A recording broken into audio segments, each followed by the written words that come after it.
एक दिन भरत जी के पिताजी ने कहा, बेटा एक आज मैं आपको गायत्री मंत्र सुनाता हूँ, इस गायत्री मंत्र को याद करके मुझे सुनाओ। कई बार गायत्री मंत्र पढ़ाया, लेकिन भरत जी ने उनको एक बार भी नहीं सुनाया। भरत जी के पिताजी ने कहा, भरत जी के पिताजी बहुत बड़े ज्योतिषी थे।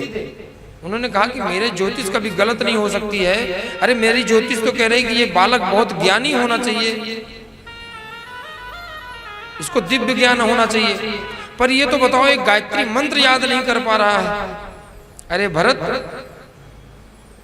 तू तो बिल्कुल जड़ है। क्या है? जड़ है। तुझे कुछ भी सिखाने का मतलब ये है कि तू कुछ सीखेगा नहीं। तो उनके पिताजी ने उनके ऊपर ठप्पा लगा दिया जड़ का, कि भरत जो है बहुत जड़ है। तो उनसे वहां से उनका नाम पड़ गया क्या? जड़ भरत। माता जी पिताजी धीरे से पधार गए।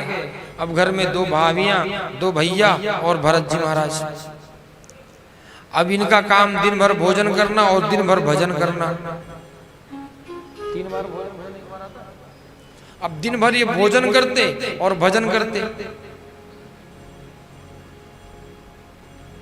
एक दिन भाभियों ने कहा कि देखो तुम पूरा दिन कमाते हो दोनों भाई मिलके, और वो अकेले बैठ के खाता है। तुम दुबले पतले होते जा रहे हो, पूरा दिन भजन करता है, भोजन करता है, भजन करता है, भोजन करता है, तो उसका तो शरीर बढ़िया बिगड़ बन गया है। अरे उसको भी कुछ काम में लगाओ, कुछ आगे पीछे वो भी हाथ पैर डुलाए। तो भैयाओं ने कहा कि देख भरत, अब तेरा काम ऐसा नहीं चलेगा, तुझे भी कुछ काम करना पड़ेगा। बोले ठीक है भैया करेंगे। तो खेत में लेके गए और खेत पर बैठा दिया, और कहते हैं कि देखो हमने खेत पर दाना डाल दिया है, और कोई चिड़िया दाना चुग नहीं जाए। कोई चिड़िया दाना नहीं चुगना चाहिए, यही तुम्हारा काम है। चाहे तुम भजन करो चाहे कुछ भी करो। सुबह से शाम तक भरत जी बैठे रहे, चिड़िया दाना चुगने आई, उन्होंने दाका नहीं ना उनको हटाया। क्यों नहीं हटाया भाई? कहते हैं कि राम जी की चिड़िया राम जी का खेत, खाओ रे चिड़िया भर भर पेट। राम जी की चिड़िया राम जी का खेत, खाओ रे चिड़ियों भर भर पेट। राम जी की चिड़िया राम जी का खेत, खाओ रे चिड़ियों भर भर पेट। राम जी की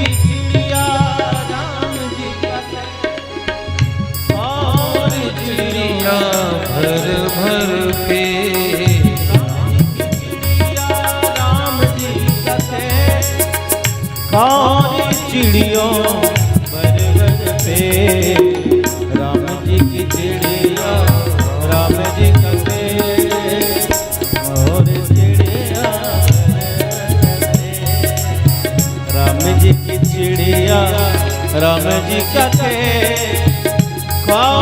चिड़ियों भर पे। सुंदर। अब दोनों भैया जब आए शाम को देखे तो पूरे दाना के छिलके पड़े, दाना तो गायब है, छिलके छिलके धान के पड़े हुए थे। बोले भरत ये क्या है? बोले तुमने दांका क्यों नहीं? बोले मैं भैया होता कौन है दांकने वाला? अरे मेरा क्या अधिकार है मैं उन जीवों को यहां से हटाऊं? अरे राम जी की चिड़िया है, खेत भी राम जी का है, तो मैं रोकने वाला कौन होता हूं? होता हूं? कोई अधिकार है मेरा? तो दोनों भाइयों ने कहा कि आज के बाद तुझे घर आने की आवश्यकता नहीं है। तेरी अगर यही स्थिति रही ना तो तू हमें रोड पर ला देगा। और आज दोनों भैयाओं को धक्का मारकर घर से निकाल दिया। भरत जी यही चाहते थे। भरत जी यही चाहते थे। क्यों? क्योंकि अगर घर में रहते तो भोजन के लिए कुछ न कुछ करना पड़ता, उनको कमाना पड़ता। और जो अगर कमाने लग जाते ना, सच्चे संत जो होते हैं ना, वो कभी भी अपनी सिद्धियों के बारे में नहीं बताते कि मैं सिद्ध हूं, मैं तुम्हारी ये व्यथा दूर कर दूंगा, मैं ये तुम्हारा ये दूर कर दूंगा। नहीं होता। ये सच्चे संत होते नहीं करते। भरत जी ने सब कुछ त्याग कर और चल दिए। रास्ते पे जा रहे थे, कुछ डाकू आते दिखाई पड़े। डाकू के सरदार ने मां भद्रकाली से कहा था कि मां अगर मुझे पुत्र प्राप्त होगा तो मैं तुझे नरबलि चढ़ाऊंगा, और उसको पुत्र हुआ। वो नरबलि ढूंढ रहा था। भरत जी महाराज रास्ते में मिल गए हिष्ट पुष्ट। डाकुओं ने उनको घोड़े पर बिठाया और लेकर चले गए। उन्होंने एक बार नहीं पूछा कहाँ ले जा रहे हो, क्यों ले जा रहे हो। लेके गए, बोले महाराज जी स्नान कर लो। उन्होंने सुंदर स्नान कर लिया। स्नान करने के बाद बढ़िया भोजन किया, सामने भोजन किया।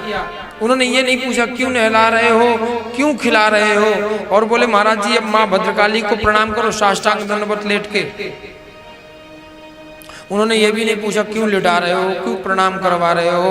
वो साष्टांग दंडवत कर गए, लेट गए। तो जैसे डाकू ने तलवार निकाली उनकी बलि चढ़ाने के लिए, तो मां भद्रकाली प्रकट हो गई साक्षात। कहती है अरे मूर्ख, तू इस संत की बलि चढ़ाने जा रहा है, इतने बड़े परम ज्ञानी संत की। मां भद्रकाली ने अपने तलवार से सब डाकुओं का सर से धड़ से सर अलग कर दिया। थोड़ी देर में जल भरत जी उठे तो चारों तरफ देखे कि सब मरे पड़े हैं। बोले अभी भी मेरे शरीर में भोगने का समय बाकी है, मुझे अभी भोगना पड़ेगा। संत कभी बीमार होते हैं ना, दुखी होते हैं ना, तो किसी के पास नहीं जाते। वो बोलते हैं ये मेरे कर्म है जो भोग रहा हूं मैं, ये अच्छा खत्म हो जाए। भरत जी महाराज वहां से चले। आगे रहुगढ़ की पालकी जा रही थी। राजा रहुगढ़ वो नित्य सत्संग करने जाया करता था। कपिल जी के आश्रम में नित्य सत्संग करने जाया करता था। तो रहुगढ़ की पालकी में 4 कहार लगा करते थे, 4। उस दिन दुर्भाग्यवश एक कहार बीमार पड़ गया, बराबर नहीं चल पा रहा था। तो रास्ते में ये संत जी आते, भरत जी आते दिखाई पड़े। रास्ते में भरत जी आते दिखाई पड़े तो उन्होंने रहुगढ़ से कहा महाराज एक कहार बीमार पड़ गया, नहीं चल पा रहा है, किसी दूसरे कहार को लगा लिया जाए। तो बोले ठीक है, कोई देख लो आसपास। अरे उसको राजा रहुगढ़ की पालकी ढोने का अवसर प्राप्त होगा, कोई मना नहीं करेगा, किसी को भी लगा लो। तो संत जी का हाथ पकड़ के पालकी उनके कंधे पर रख दी। संत जी ने नहीं पूछा मेरे ऊपर ये वजन क्यों रख दिया, जैसे चले आ रहे थे वैसे चल रहे हैं, चले जा रहे हैं। चलते चलते चींटियों का झुंड दिखाई पड़ा। भरत जी पालकी लिए चींटियों के झुंड को कूदे। अंदर बैठा रहुगढ़, उसके सर पर चटाक से वो लकड़ी की पालकी लगी। अरे बोला मूर्खों कैसे पालकी चला रहे हो, तुम्हें चलाना नहीं आता है क्या? अरे तुम्हें नहीं पता कि तुम्हारे इस पालकी के अंदर कौन बैठा है? राजा रहुगढ़ बैठे हैं, तुम ढंग से चलो।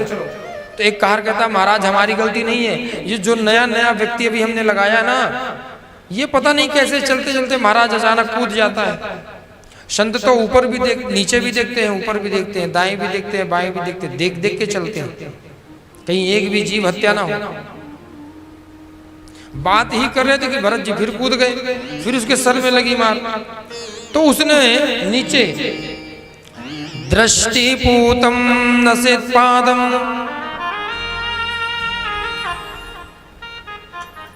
रहुगढ़ ने थोड़ा नीचे देखा तो उसको थोड़ा शरीर दिखाई पड़ा, हिष्ट पुष्ट दिखाई पड़ा। बोले अरे मूर्ख, हे वोडारम साध्यति क्रमतः किमित विषय मुह्यते, यानी अरे मूर्ख, हे भारवाहकों, ठीक से पालकी चलाना नहीं आता है, मर मर कर चल रहे हो क्या? अगर मुझे क्रोध आ गया तो मैं तुम्हें दंड दूंगा, मैं तुम्हें प्रताड़ित करूंगा।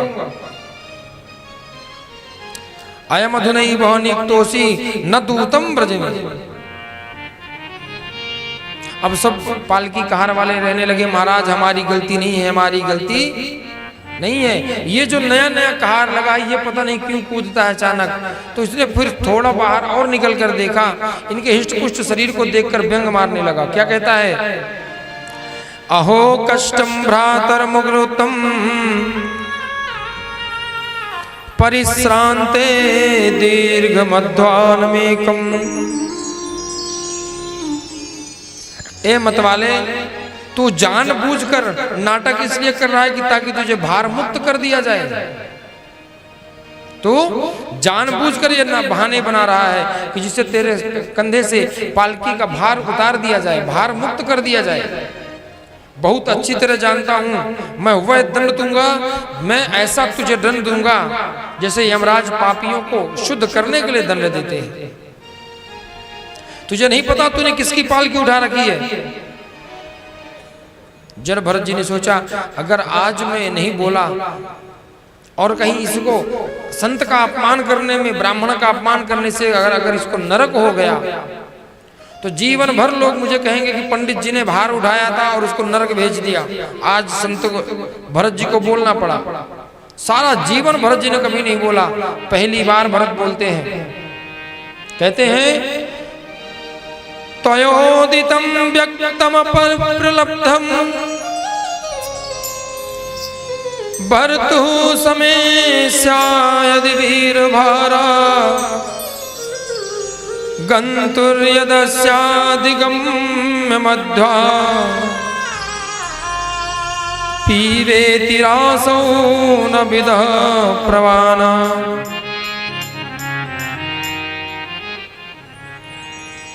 एक तो संत जल्दी से बोलता नहीं है और जब जब बोलता है ना तब वेद वेदांतों का ज्ञान बोलना प्रारंभ करता है। आज तक भरत जी ने बोला नहीं और पहली बार जब बोले तो क्या बोलते हैं कि अरे राजन तुम किसे दंड देने की बात कर रहे हो, तुम मुझे दंड क्या दे सकते हो, तुम मुझे दंड दे सकते हो क्योंकि ना मैं तो पतला होता हूं, ना मैं मोटा होता हूं, ना मैं जन्म लेता हूं, ना मैं मरता हूं, तुम किसे दंड देने की बात कर रहे हो,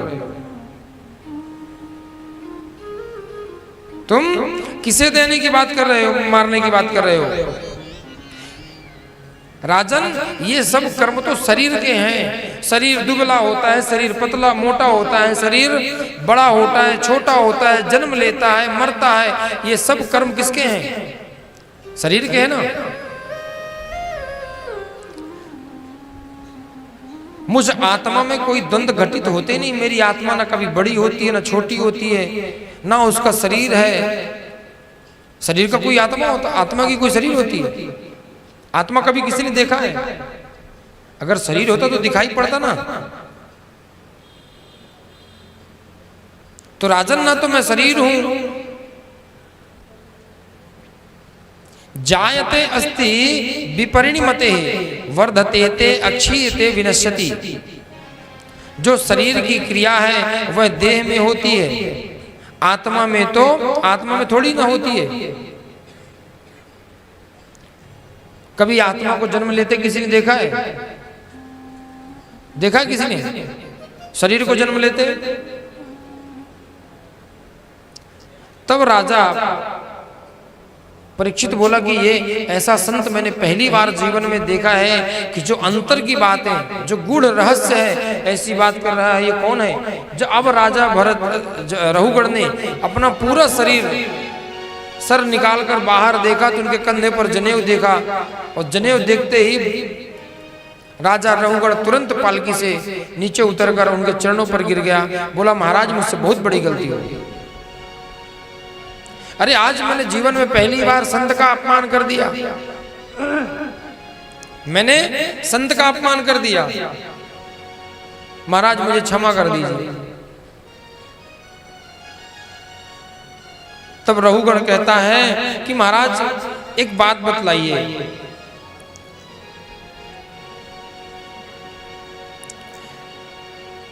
ना हम विसंके सुरराज वन्नाद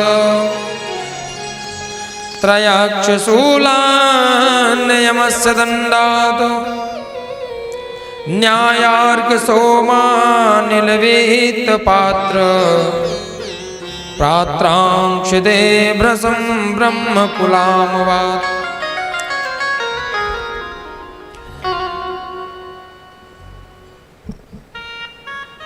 महाराज जी जड़ भरत जी मुस्कुराए, बोले राजन आप घबराओ नहीं, मैं कोई इतना बुरा ब्राह्मण नहीं हूं कि मैं तुमको श्राप दे दूंगा, तुमको दैत्य बनना पड़ेगा या नरक में जाना पड़ेगा। घबराओ नहीं, मैं संत हूं। संत कभी भी किसी का बुरा नहीं करते। करते हैं बुरा? अरे आप बताइए, जिसको जिसको संतों ने श्राप दिया है उसको कौन मिला? भगवान मिले कि नहीं मिले? सनत कुमारों ने जय विजय को श्राप दिया, भगवान को उद्धार करने के लिए भगवान को जन्म लेना पड़ा। गज और ग्राह को श्राप दिया, उसके लिए भगवान को हरि अवतार लेना पड़ा। रावण, जितने भी कथाओं में आप सुनोगे कि संतों ने श्राप दिया और अंत में भगवान ने आके उद्धार किया। तो जो तपस्या, कठोर तपस्या करने से भगवान प्राप्त नहीं होते हैं, वो संत श्राप दे के प्राप्त करवा देते हैं। तो वो श्राप नहीं है, वो संतों का वरदान है कि जब मैं तुझे श्राप देता हूं, पर अंत में वरदान भी है कि तुझे भगवान उद्धार करने आएंगे। भगवान को जन्म लेना पड़ेगा तुझे उद्धार करने के लिए। रहुगढ़ कहता है, महाराज बस मेरे मन में आपके शब्दों के प्रति एक जिज्ञासा है। आपने अभी भी कहा ना मैं मोटा होता हूं, ना पतला होता हूं, ना मैं बड़ा होता हूं, ना मैं छोटा होता हूं, ना जन्म लेता हूं, ना मैं मरता हूं। तो महाराज ये तो आपका शरीर आप ही हुए ना। जैसे महाराज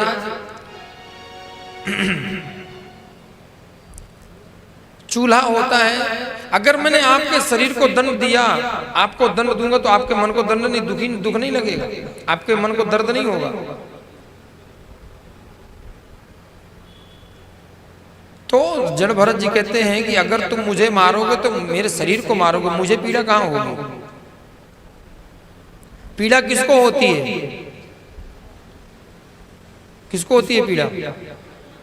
शरीर को होती है नहीं होती है? आप स्नान करते करते कभी नाखून लग जाता है और मालूम नहीं पड़ता है, 1-2 घंटे बाद मालूम पड़ता है कि मेरा नाखून मेरे लग गया, तब आपका दर्द उठता है। जब तक आपने उसको देखा नहीं तब तक दर्द नहीं उठता है। तो दर्द किसको होता है? शरीर को होता है, आत्मा को दर्द होता है। तो रहुगढ़ कहता महाराज क्यों नहीं दर्द होगा? जैसे मैंने चूल्हे पर बटलोही चढ़ाई, बटलोही में जल डाल दिया, जल में चावल डाल दिया, तो अब जब अग्नि जलाऊंगा तो बटलोही गर्म होगी, बटलोही गर्म होने के बाद उसमें पड़ा हुआ जल गर्म होगा, जल गर्म होने के बाद उसके अंदर पड़ा चावल गर्म होगा, तब जाके कहीं सिद्ध होता है वो। तो मैं आपको मारूंगा तो आपके मन को दर्द होगा, मन को दर्द होगा तो आपके आत्मा को अपने आप दर्द होगा कि नहीं होगा? तो भरत जी कहते हैं मूर्ख तुम हो, तो मूर्ख पर ज्ञानियों भरी बात कर रहे हो।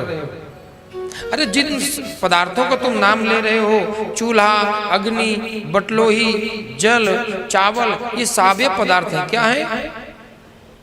सावय पदार्थ हैं। इनको स्पर्श किया जा सकता है, देखा जा सकता है, सही बात है ना?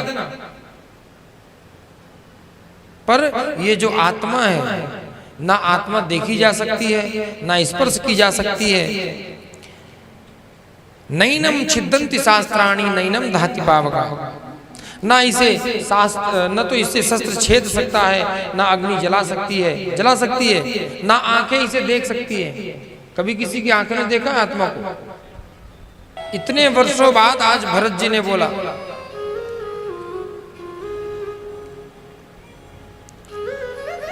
तत्र यस्तो परिविताप्य